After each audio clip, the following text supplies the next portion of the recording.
अंबानीच्या काही कोटीच्या लग्नाला फिका पाडील असा सोहळा आमच्या शाळातल्या वारकऱ्यांनी सजवला होता आणि तो कसा तो पुढं बघा. तर मंडळी झाला असं का मी जेव्हा सकाळी सकाळी स्लरी सोडायला गेलो तर पप्पांनी मला व्हिडिओ खूप कमी काढून दिल्या. आता व्हिडिओ कमी काढून दिले तर म्हणलं आपल्याला काहीतरी उठारेटे करायला पाहिजे. त्यात मला आठवलं का एकादश आहे, मग एकादशीच्या सर्व भाविकांना शुभेच्छा आणि बघा कसा केला सोहळा साजरा.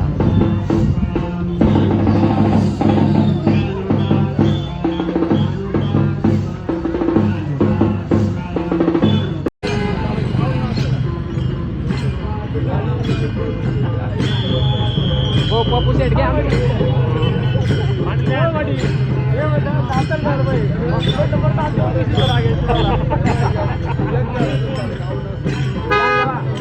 आज एकादशी आहे आणि एकादशीच्या निमित्तानं मी विठ्ठलाच्या चरणी हीच प्रार्थना करतो का माझा बळी राजा सुखी होऊ दे आणि असेच बाळ खेळते राहू दे.